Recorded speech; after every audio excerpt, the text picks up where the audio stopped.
So hello everyone, greetings of the day. मैं Ravi Tiwari.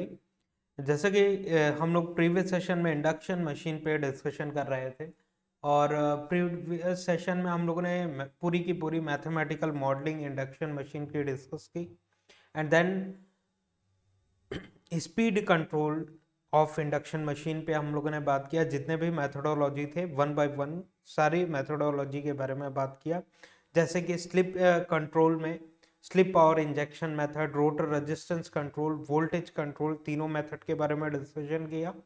And then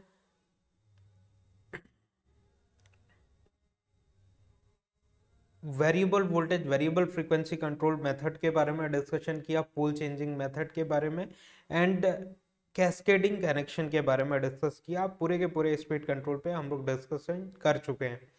तो आज के सेशन में हम लोग स्टार्टर्स के बारे में बात करेंगे कि स्टार्टर्स की इंडक्शन मशीन में क्या नीड है। Though induction machines are self starting machine, कि सेल्फ स्टार्टिंग होने के बावजूद भी इंडक्शन मशीन में स्टार्टर्स की क्या ज़रूरत है। और जैसे कि सिंक्रोनस मोटर्स जो होते हैं वो सेल्फ स्टार्टिंग नहीं होते हैं, लेकिन इंडक्शन मोटर सेल्फ स्टार्टिंग होते हैं। लेकिन उसके बावजूद भी हम लोग स्टार्टर्स यूज़ करते हैं। किस पर्पस के लिए यूज़ करते हैं, पूरी की पूरी थ्योरी हम लोग आज के सेशन में कवर करेंगे। इंपॉर्टेंट सेशन है, इंपॉर्टेंट कॉन्सेप्ट सीखने को आपको मिलेगा, तो सेशन में बने रहिए। सेशन स्टार्ट करने से पहले कुछ बेसिक इंट्रोडक्शन। हम लोग गेट एकेडमी के चैनल पे हैं एंड आरआरबी जेई 2024 में 7,900 प्लस पोस्ट हैं। गेट एकेडमी का कोर्स CBT 1499 में अवेलेबल है, जबकि CBT 1 एंड CBT 2 777 में अवेलेबल है। तो जिस डेट पे आप इनरोल करते हैं इन कोर्सेज पे, उसी सेम डेट पे इमीडिएट बेसिस पे सारे के सारे सब्जेक्ट्स जो भी आरआरबी जेई के ऑफिशियल सिलेबस में, ऑफिशियल एडवर्टीजमेंट में मेंशन सिलेबस है, उसमें जो सब्जेक्ट मेंशन है सारे के सारे सब्जेक्ट आपको इमीडिएट बेसिस पे प्रोवाइड कर दिए जाएंगे, जिससे एग्जामिनेशन के लिए बहुत ही ज़्यादा कम समय बचा हुआ है। CBT 1 के बाद इमीडिएटली CBT 2 कंडक्ट कराया जाएगा। तो जितने भी technical and non technical part हैं जो कि CBT 1 एंड CBT 2 में कवर किए जाते हैं, सारे के सारे सब्जेक्ट इमीडिएट बेसिस पे आपको प्रोवाइड कर दिए जाएंगे, जिससे आप अपने स्टडी अपने अकॉर्डिंग प्लान कर सकें, राइट, और आरआरबी जेई में एक बेहतरीन परफॉर्मेंस तक पहुंच सके।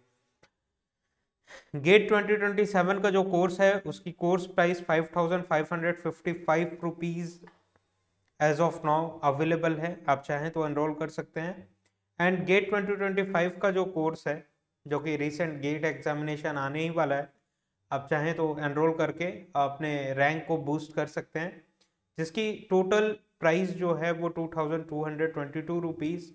गेट 2026 की course price 3,333 rupees and GATE 27 की जो कोर्स प्राइस है,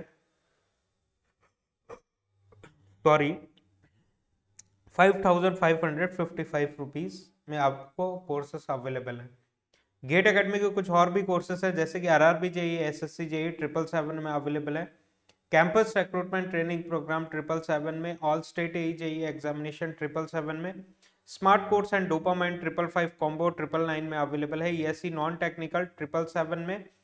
गेट के subject wise and combo courses भी अवेलेबल हैं, कि अगर आप केवल नेटवर्क में एनरोल करना चाहें, या पावर इलेक्ट्रॉनिक्स में एनरोल करना चाहें, या पावर सिस्टम में केवल एनरोल करना चाहें, या इलेक्ट्रिकल मशीन्स में एनरोल करना चाहें, सिग्नल सिस्टम में, या फिर एनालॉग इलेक्ट्रॉनिक्स में, या डिजिटल इलेक्ट्रॉनिक्स में, या कंट्रोल सिस्टम में, या फिर माइक्रो प्रोसेसर में, तो इंडिविजुअल बेसिस पे भी आप एनरोल कर सकते हैं। अदरवाइज आप कॉम्बिनेशन के साथ भी कोर्सेस में एनरोल कर सकते हैं। उसके लिए आपको गेट एकेडमी की ऑफिशियल वेबसाइट विजिट करनी होगी।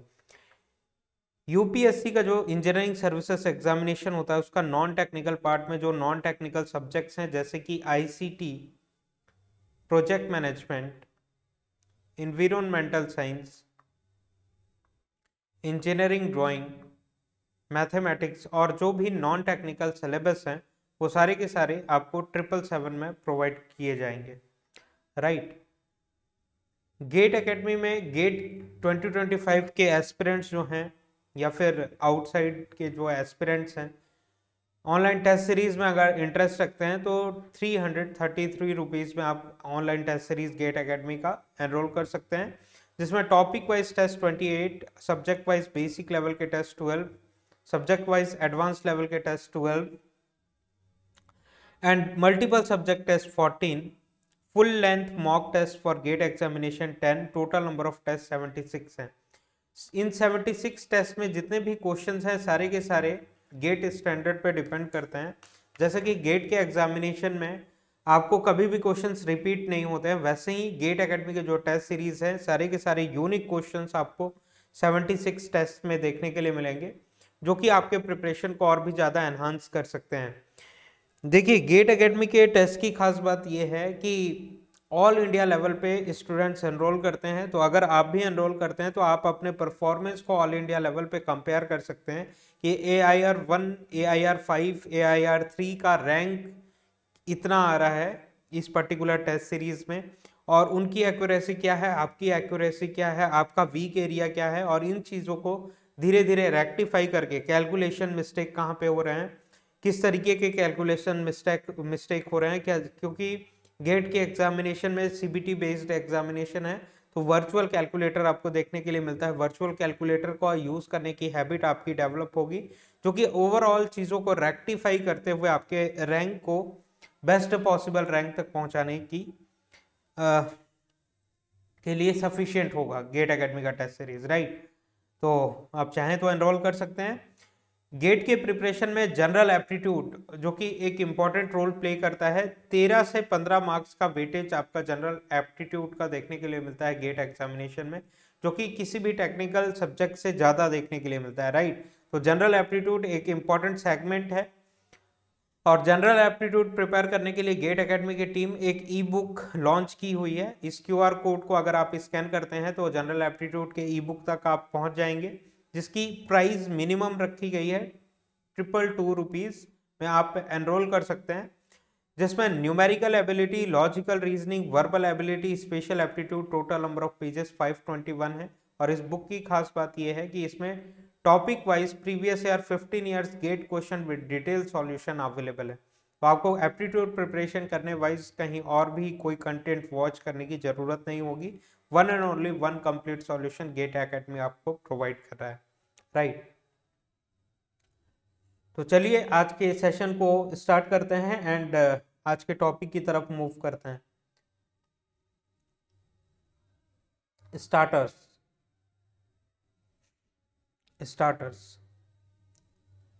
तो स्टार्टर्स इन इंडक्शन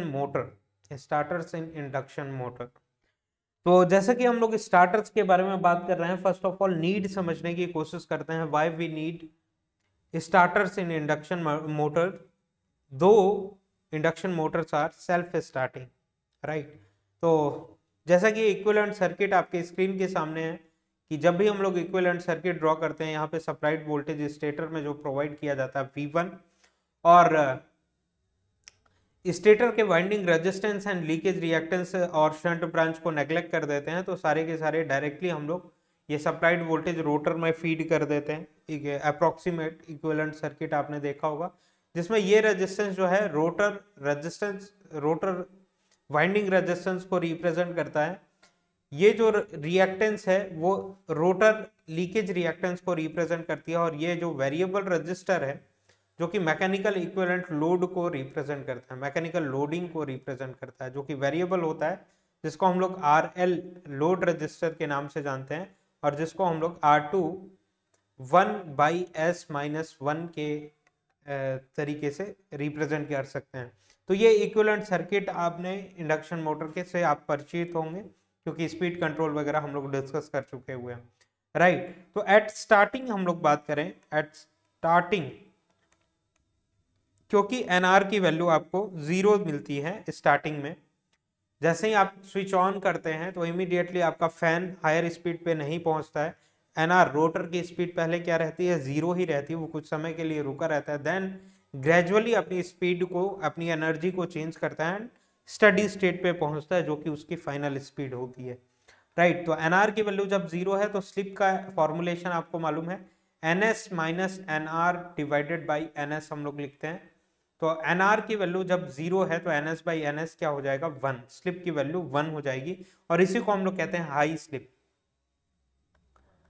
क्योंकि स्लिप की वैल्यू 0 से 1 तक वेरी करती है, राइट। तो इफ स्लिप इज 1, यहाँ पे देखिए हम लोग स्लिप की value 1 I, if slip is 1, तो स्लिप की वैल्यू अगर 1 आ जाती है यहाँ पे, तो 1 बाई 1 क्या हो जाएगा 1 माइनस 1 0, 0 में R2 से मल्टीप्लाई किए 0, राइट। तो RL की वैल्यू क्या हो गई 0, RL की वैल्यू 0 होने का मतलब है कि ये क्या हो गया शॉर्ट सर्किट हो गया, यहाँ पे क्या हो गया शॉर्ट सर्किट हो गया।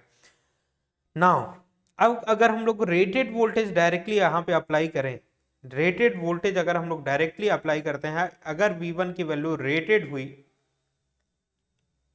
when V1 is rated then high current will flow, तो ऑब्वियस सी बात है जब वोल्टेज ज्यादा है और शॉर्ट सर्किट है यहाँ पे, तो देखिएगा ओवरऑल इंपिडेंस क्या है यहाँ का 0 है, तो इंपिडेंस की वैल्यू जब 0 है तो यहाँ पे जो करंट फ्लो करेगा वो उसकी मैग्नीट्यूड क्या होगा बहुत ज्यादा हाई होगा। When V1 is rated then magnitude of then high current will flow, क्योंकि I इज इक्वल टू क्या होता है V बाई जेड होता है, तो शॉर्ट सर्किट के ड्यूरेशन में ओवरऑल इंपिडेंस क्या है कम है, और यहाँ पे रेटेड वोल्टेज हम लोग जो कि फिक्स्ड है सप्लाई करके रखे हुए हैं, तो करंट की वैल्यू क्या हो जाएगी बहुत ज्यादा इंक्रीज हो जाएगी। तो V1 is rated then high current will flow, this is 5 to 8 times of the full load current. Full load जो करंट होता है, फुल लोड और रेटेड दोनों सेम ही चीजें होते हैं, दोनों में कोई डिफरेंसेस नहीं होता है, तो फुल लोड या फिर रेटेड वैल्यू दोनों सेम वैल्यू होती है। When V1 is rated then high current will flow, this is 5 to 8 times of the full load current, मतलब कि रेटेड करंट का 5 to 8 times, 5 to 8 times of I rated, rated current जितना कि यहाँ पे flow करना चाहिए, रेटेड करंट नॉर्मल रेटिंग जो है जिसके हिसाब से रोटर डिजाइन किया हुआ है, रोटर कंडक्टर्स डिजाइन किए हुए हैं, उसके 5 to 8 टाइम्स ज्यादा करंट रोटर वाइंडिंग में फ्लो करेगा, रोटर कंडक्टर्स में फ्लो करेगा, right. It is equivalent to applying rated voltage across primary of transformer when secondary is short circuited. It is equivalent to, अगर आपका ट्रांसफॉर्मर कुछ इस तरीके से है और सेकेंडरी वाइंडिंग अगर शॉर्ट सर्किटेड है, सेकेंडरी वाइंडिंग यहाँ पे शॉर्ट सर्किटेड है और प्राइमरी में आप रेटेड वोल्टेज अप्लाई कर रहे हैं, प्राइमरी में आप रेटेड वोल्टेज अप्लाई कर रहे हैं, राइट, यहाँ पे रेटेड वोल्टेज अप्लाई कर रहे हैं, तो इसके इक्विवेलेंट होगा कि रेटेड वोल्टेज शॉर्ट सर्किट के ड्यूरेशन में हम लोग अप्लाई करते हैं क्या, नहीं, अदरवाइज क्या होता है ह्यूज करंट फ्लो करेगा और आपकी ट्रांसफार्मर की वाइंडिंग्स को बर्न कर देगा, ह्यूज करंट यहाँ पे भी फ्लो करेगा, इस वाइंडिंग में भी, इस वाइंडिंग में भी, जो कि ओवरऑल आपकी वाइंडिंग में I square R losses produce करेगा। करंट की मैग्नीट्यूड अगर ज्यादा होगा, कॉपर लॉसेस ज्यादा होंगे, टेम्परेचर ज्यादा इंक्रीज होगा और आपकी वाइंडिंग क्या हो जाएगी बर्न आउट हो जाएगी, वाइंडिंग बर्न कर जाएगी, right. It is equivalent to applying rated voltage across primary of transformer when secondary is short circuited. Second point discuss करते हैं, in small machine of up to 5 HP, 5 HP की small machine तक में, 5 HP की machine small machine के consideration में आती है। 5 HP have small diameter, right, small diameter होता है इसका, शाफ्ट जो वो कंस्ट्रक्ट होगा उसका डाया कितना होगा या फिर रोटर का डाया क्या होगा 5 HP की मशीन का कम होगा compare to 10 HP, 15 HP, 20 HP, 30 HP की मशीन के कंपैरिजन में, तो डाया ओवरऑल 5 HP की मशीन का कम होगा, right. And inertia is less, जो जड़त्व होगा हिंदी में बोले तो इनर्शिया जो होगी, जो कि कोई भी बॉडी अगर मोशन में है तो वो मोशन में ही रहेगी जब तक कोई एक्सटर्नल फोर्स ना लगाया जाए, या फिर रुकी हुई है तो वो रुकी ही हुई होगी जब तक कोई एक्सटर्नल फोर्स ना अप्लाई किया जाए, तो इसको हम लोग बोलते हैं इनर्शिया। तो डायमीटर स्मॉल होता है स्मॉल मशीन का, 5 HP तक की मशीन का, एंड इनर्शिया भी कम होता है, therefore those machines speed will pick up fast in faster rate, right, कि इस मशीन्स में क्योंकि इनर्शिया इनकी कम होती है तो इमीडिएटली जैसे ही हम लोग सप्लाई के साथ कनेक्ट करेंगे तो आपका शाफ्ट रन करना चालू कर देगा, रोटर रन करना चालू कर देगा क्विकली, तो एनआर की स्पीड क्या होगी, इंक्रीज होनी चालू हो जाएगी immediately, quickly in small machines, in small machine. ये रेट जो होगा एनआर के चेंज होने का, अगर स्मॉल मशीन है स्विच ऑन किए इमीडिएटली रन करना चालू कर देगी। अगर आपका सीलिंग फैन बहुत हैवी होता, सपोज करिए 30 एचपी या 50 एचपी का होता, तो उतना ही ज्यादा मटेरियल फीड करना पड़ता 30 एचपी या 50 एचपी की मशीन बना कंस्ट्रक्ट करने के लिए।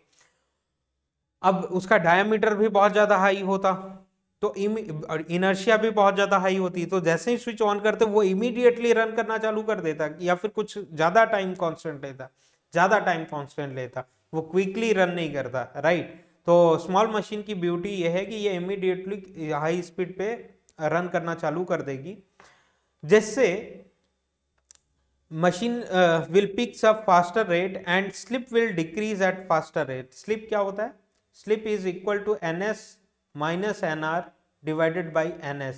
तो nr की वैल्यू जब इंक्रीज होना चालू हो जाएगी, तो यहाँ पे नेगेटिव टर्म है ना, तो स्लिप की वैल्यू रेड्यूस होना चालू हो जाएगी। नेगेटिव वैल्यू यहाँ पे ये इंडिकेट कर रही है कि दोनों एक दूसरे के इनडायरेक्ट रिलेशन में है, भले ही वो न्यूमरेटर में है, लेकिन नेगेटिव वैल्यू क्या इंडिकेट करती है कि इनडायरेक्टली प्रोपोर्शनल है। ये वाली क्वांटिटी अगर इंक्रीज होती है तो स्लिप रेड्यूस हो जाएगा, राइट।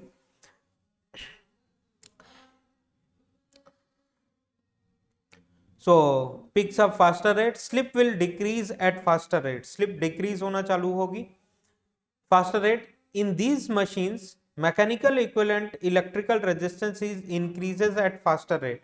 तो RL की वैल्यू क्या होती है, RL is equals to R2 1 by S minus 1।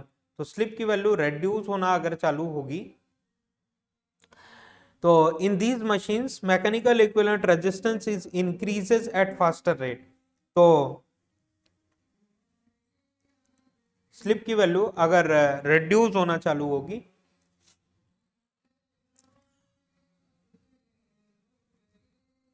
तो 1 ना रह के ये जब रिड्यूस होना चालू होगी, तो ओवरऑल ये रेजिस्टेंस पिक्चर में आना चालू हो जाएगा, राइट। ये रेजिस्टेंस जो है, लोड रेजिस्टेंस, जो कि मैकेनिकल इक्विवेलेंट इलेक्ट्रिकल रेजिस्टेंस जो है, वो इंक्रीज होना चालू हो जाएगा, right, increases at faster rate. So current decreases fastly, तो I2 is equal to V1 divided by Z जो होता है। जब लोड रजिस्टर इंक्रीज होगा तो ओवरऑल इंपेडेंस इंक्रीज होगा, मतलब कि I2 की वैल्यू क्या होगी, लिमिटेड रहेगी स्मॉल मशीन में, तो ज्यादा बहुत ज्यादा टाइम के लिए हायर नहीं रहेगी। तो is increases at faster rate, so current decreases fastly and no necessary of starting method. क्योंकि ये क्विक ऑपरेशन हो रहा है कि जैसे ही स्विच ऑन किया वो speed immediately quickly speed up हो जाएगा एट फास्टर रेट, जिसके कारण इस एनआर की वैल्यू जब बढ़ेगी तो स्लिप की वैल्यू रेड्यूस होना चालू हो जाएगी। स्लिप जब रेड्यूस होगा तो मैकेनिकल इक्विवेलेंट रजिस्टर जो है, इलेक्ट्रिकल रजिस्टर जो कि लोड को रिप्रेजेंट करता है, मैकेनिकल लोडिंग को, वो पिक्चर में आना चालू हो जाएगा। वो उसकी वैल्यू जीरो नहीं रहेगी बहुत ज्यादा समय के लिए, वो पिक्चर में आना चालू हो जाएगा। तो करंट की वैल्यू रेड्यूस होना चालू हो जाएगी, जिससे बहुत ज्यादा टाइम के लिए करंट की वैल्यू हाई नहीं रहेगी, वो रेड्यूस होना, लिमिटेड होना चालू हो जाएगी, जिससे किसी भी एक्सटर्नल स्टार्टर की जरूरत नहीं होती है अप टू 5 HP तक की मशीन में। But in large machine the above process is very slow. ये जो प्रोसेस होता है बिकॉज ऑफ इनर्शिया बहुत स्लो होता है। लार्ज मशीन है, स्विच ऑन किया हम लोगों ने, अब because of huge inertia, movement of inertia, वो इमीडिएटली स्पीड को गेन नहीं कर पाएगा, वो कुछ टाइम कांस्टेंट लेगा। और उतने समय के लिए जब एनआर की वैल्यू बहुत ज्यादा समय के लिए 0 रहेगी तो स्लिप की वैल्यू 1 रहेगी, तो लोड रजिस्टर जो है वो बहुत ज्यादा समय के लिए शॉर्ट सर्किट बिहेव करेगा, जिससे करंट की वैल्यू बहुत ज्यादा समय के लिए यूज रहेगी, I2 जो करंट फ्लो कर रहा था, जिसके कारण आपकी रोटर सर्क्यूटरी डैमेज हो सकती है। इसीलिए हम लोग को safety point of view starters की नीड होती है। But in large machine the above process is very slow because of high movement of inertia of rotor will not accelerate quickly, so slip is high, So motors have high starting current for longer time. So winding may burn. So we have to use a starting method. इसीलिए हम लोग starting methods prefer करते हैं. If rated voltage is applied across the stator of induction motor during starting, तो during starting क्या होगी, NR की value 0 रहेगी, जिससे स्लिप की वैल्यू क्या रहेगी 1. It is equivalent to applying rated voltage across primary of transformer when its secondary is short circuited. Right?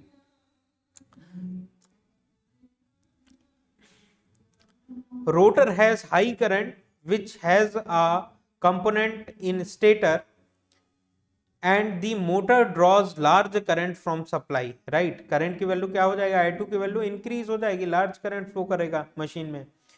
Induction motor are strong in construction. Induction motor क्या होते हैं, स्क्वायरल केज इंडक्शन मोटर. उसमें किसी भी तरीके का रोटर में windings नहीं होती हैं. एल्यूमिनियम और कॉपर बार्स इंसर्टेड रहते हैं, बोथ हैंड साइड से शॉर्ट सर्क्यूटेड रहते हैं. तो रोबस्ट रग्ड स्ट्रक्चर है इंडक्शन मोटर का. तो the starting current induction motors are strong in construction and as they accelerate quickly. Small machines accelerate quickly up to 5 HP machine. The starting current which is inrush, बहुत ज्यादा huge current flow करेगा starting current, may not damage the motor को damage नहीं करेगा. अगर squirrel cage machine है, अगर slip ring induction machine है तो डैमेज कर सकता है वाइंडिंग्स को, रोटर वाइंडिंग्स को. लेकिन स्क्वायरल केज में एल्यूमिनियम और कॉपर बार्स होते हैं तो उसमें ज्यादा प्रॉब्लम नहीं देखने के लिए मिलेगा. The motor which is in rush, current which is in rush may not damage the motor but it will certainly produce a voltage dip in the supply line. Voltage dip condition देखने के लिए मिलेगा where it is connected. Therefore some starting methods are adopted to reduce starting current. जब आप अपने village वगैरह में जाते हैं, अगर रेफ्रिजरेटर विलेज में यूज करते हैं हम लोग, रेफ्रिजरेटर सपोज करिए ऑफ कंडीशन में है, जैसे ही आप ऑन करते हैं तो आपकी इनकैंडेसेंट लैंप अगर लगी रहती है घर में येलो वाली, तो उसमें वोल्टेज डिप देखने के लिए मिलता है. वो कुछ टाइम के लिए उसका जो ग्लो है वो कम हो जाता है, रेड टिन कंडीशन में आ जाता है. राइट? ये किस वजह से होता है? Because of induction motor. वैसे ही लार्ज इंडस्ट्री है, बहुत सारे इंडक्शन मोटर अगर all of a sudden start किए जाएं डायरेक्टली तो huge current, inrush current flow करेगा at the time of starting, जिससे वोल्टेज डिप कंडीशन, जो कि आपके मोटर को स्ट्रॉन्ग इनफ है, आपका मोटर अगर स्क्वायरल केज है तो आपके मोटर को नुकसान नहीं पहुंचाएंगे लेकिन सप्लाई सिस्टम को नुकसान पहुंचाएंगे. तो both supply system point of view और आपके motor safety point of view हम लोग स्टार्टिंग मेथड्स यूज करते हैं. राइट? जैसे कि हम लोग बात करें कि इंडक्शन मोटर है, यहाँ पे जो सप्लाई दे रहे हैं हम लोग V1 है और यहाँ पे जो करंट फ्लो कर रहा है ये I2 है जो कि रोटर करंट है. राइट? ये इंडक्शन मोटर है. तो इसका वोल्टेज फेजर अगर हम लोग ड्रॉ करते हैं तो ये देखिए, ये वोल्टेज ड्रॉ किया और करंट सपोज करिए इतना करंट स्टार्टिंग में फ्लो कर रहा है जब स्लिप की वैल्यू क्या है 1, मतलब कि NR की वैल्यू क्या है जब 0, तो ये स्टार्टिंग करंट है. राइट? तो स्टार्टिंग करंट की वैल्यू ये I2 से हम लोगों ने रिप्रेजेंट किया हुआ है. तो ये कितना लैगिंग है? इतना लैगिंग है. और इसका अगर लोकस हम लोग ड्रॉ करें तो इसको दो पार्ट में डिवाइड करते हैं. एक पार्ट ये हो गया IX वाला पार्ट और एक पार्ट ये हो गया इन फेज ऑफ वोल्टेज वाला पार्ट. राइट? तो ये इस तरीके से इस कर्व में वेरी करेगा. राइट? इस तरीके से इस कर्व में वेरी करेगा. तो रिएक्टिव कंपोनेंट ऑफ करंट है ये वाला, क्या है? IX reactive component of current है, ये इन फेज कंपोनेंट ऑफ करंट है.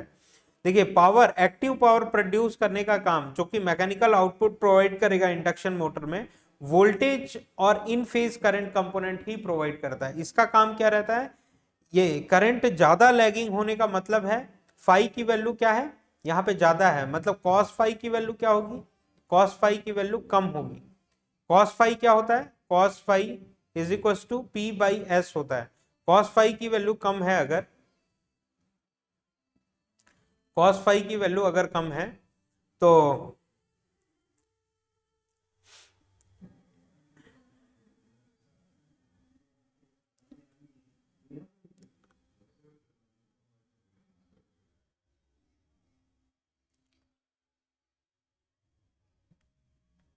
तो सेम वी आई सप्लाई करने के लिए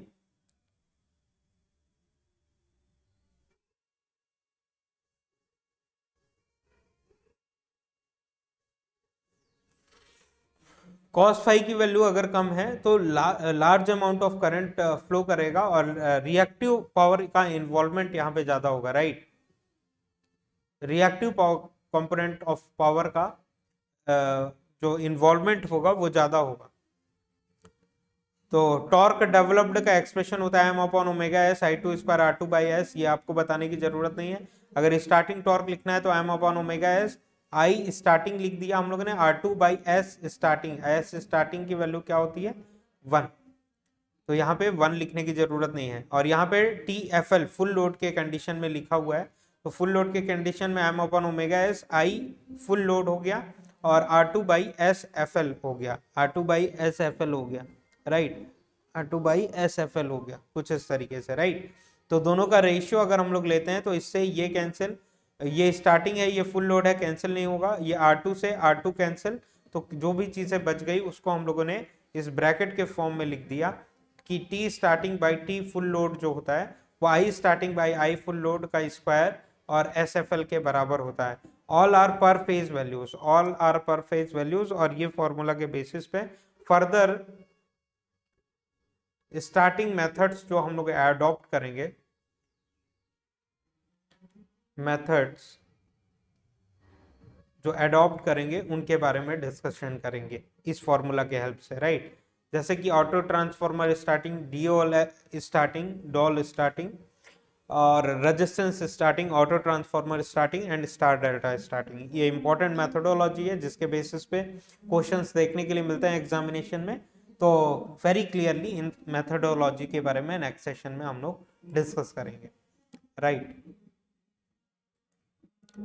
तो यहाँ तक का डिस्कशन ओवर होता है कि आज के सेशन में हम लोगों ने बेसिक इंट्रोडक्शन देख लिया कि क्या नीड होती है स्टार्टर्स की इंडक्शन मोटर में, और मैथमेटिकल मॉडलिंग वगैरह से आप लोग परिचित ही हैं कि किसी भी, सपोज करिए कि इस तरीके से अगर हम लोग रोटर सर्क्यूटरी लिख रहे हैं कि सपोज करिए this is x2 and this is R2 by S, ये सिंपल सी सर्क्यूटरी है जो कि हम लोग फॉलो करते हैं, equivalent circuit of induction motor, इस तरीके से कि stator winding resistance, and leakage reactance and shunt branch वगैरह को नेग्लेक्ट कर दें तो इस तरीके से डायरेक्टली रोटर में सप्लाइड वोल्टेज V1 हम लोगों को देखने के लिए मिलता है और रोटर में ये करंट जो फ्लो कर रहा है वो I2 देखने के लिए मिलता है, right. Now plus R2 and minus R2 यहाँ पे किया जा सकता है, ये दोनों कैंसिल होकर वैल्यू इक्विवेलेंटली सेम आ जाएगी। तो इसी सर्क्यूटरी को हम लोगों ने यहाँ पे लिखा हुआ है कि एक रजिस्टर, ये वाला रजिस्टर निकाल के यहाँ पे इंसर्ट कर देते हैं, तो ये R2 यहाँ पे इंसर्ट कर दिया, ये X2 यहाँ पे इंसर्ट कर दिया, एंड ये वाला जो रजिस्टर था इसको हम लोगों ने नेमिंग दे दिया। देखिए R2 कॉमन कर लिया तो यहाँ पे क्या बच गया 1/s माइनस 1, इस तरीके से सर्क्यूटरी आ गई, और इसी पे बेस सर्क्यूटरी के बारे में आज के सेशन में हम लोगों ने डिस्कशन किया, राइट। इसी के बेसिस पे अगर एनआर की value eight the time of starting 0 है तो स्लिप की वैल्यू क्या होगी 1 होगी, और स्लिप की वैल्यू 1 होगी तो R L is equal to R2 1/s minus 1। तो स्लिप की वैल्यू अगर 1 हो जाती है तो इसकी वैल्यू RL की वैल्यू क्या हो जाएगी 0 हो जाएगी, RL की वैल्यू 0 हो जाएगी तो I2 की वैल्यू क्या हो जाएगी, I2 is equal to V1 divided by overall impedance, तो ओवरऑल इम्पिडेंस की वैल्यू क्या हो जाएगी कम, मतलब स्टार्टिंग करंट क्या हो जाएगा ज्यादा हो जाएगा, स्टार्टिंग करंट ज्यादा हो जाएगा। यही मेथोडोलॉजी आज के सेशन में हम लोगों ने डिस्कशन किया है कि स्टार्टिंग करंट ज्यादा हो जाएगा, और जो कि स्मॉल मशीन में क्योंकि मोमेंट ऑफ इनर्शिया बहुत कम होता है तो क्विकली एक्सेलरेट कर जाएगा, जिससे एनआर की वैल्यू स्मॉल मशीन्स में इमीडिएटली इंक्रीज होगी, जिससे स्लिप की वैल्यू इमीडिएटली रेड्यूस होगी। ये जब रेड्यूस होगा तो आरएल इमीडिएटली पिक्चर में आना चालू होगा, जैसे इंपिडेंस की वैल्यू इंक्रीज होगी और I2 की वैल्यू लिमिट की जा सकती है। तो इन्हीं मेथड्स को मैथमेटिकली हम लोग डिस्कस किए हुए हैं। नेक्स्ट सेशन से हम लोग 1 बाय 1 इनका डिटेलिंग देखेंगे, राइट।